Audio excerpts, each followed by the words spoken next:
60 ವರ್ಷ ಹಳೆಯ ಹಿಂದೂ ಮನೆಗಳಿಗೆ ವಕ್ಫ್ ಮಂಡಳಿಯಿಂದ ನೋಟಿಸ್. ದೀಪಾವಳಿ ವೇಳೆಗೆ ನೋಟಿಸ್ ನೀಡಿ ಹಬ್ಬದ ಸಂಭ್ರಮ ಕಸಿದ ವಕ್ಫ್. ಪಕ್ಕಾ ದಾಖಲೆಗಳಿದ್ದರೂ ಭೂ ಕಬಳಿಸಲು ವಕ್ಫ್ ಮಂಡಳಿಯಿಂದ ಕುತಂತ್ರ. ಛತ್ತೀಸ್ಗಢದ ರಾಯ್ಪುರದ ಪುರಾಣಿ ಬಸ್ತಿ ಪ್ರದೇಶದಲ್ಲಿ ವಾಸಿಸುವ ಹಲವಾರು ಹಿಂದೂ ಕುಟುಂಬಗಳಿಗೆ ಛತ್ತೀಸ್ಗಢ ರಾಜ್ಯ ವಕ್ಫ್ ಮಂಡಳಿಯು ನೋಟಿಸ್ ಜಾರಿ ಮಾಡಿದ್ದು ವ್ಯಾಪಕ ವಿವಾದಕ್ಕೆ ಕಾರಣವಾಗಿದೆ.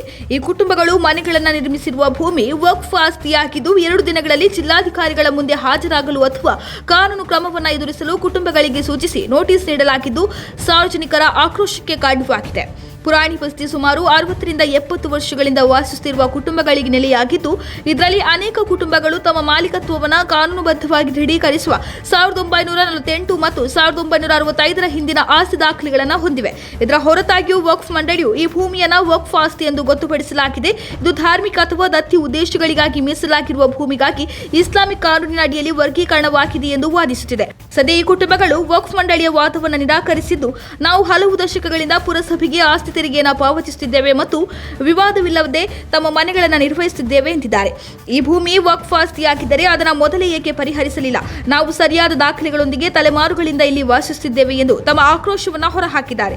ಇನ್ನು ದೀಪಾವಳಿ ಹಬ್ಬದ 2 ದಿನಗಳ ಮೊದಲೇ ನೋಟಿಸ್ ಅನ್ನು ನೀಡಲಾಗಿದ್ದು, ಇದು ಹಿಂದೂ ಸಮುದಾಯದ ಆಚರಣೆಗಳನ್ನು ಅಡ್ಡಿಪಡಿಸುವ ಮತ್ತು ನಿವಾಸಿಗಳಲ್ಲಿ ಭಯವನ್ನು ಹುಟ್ಟುಹಾಕುವ ವಕ್ಫ್ ಮಂಡಳಿಯ ಪ್ರಯತ್ನವಾಗಿದೆ ಎಂದಿದ್ದಾರೆ.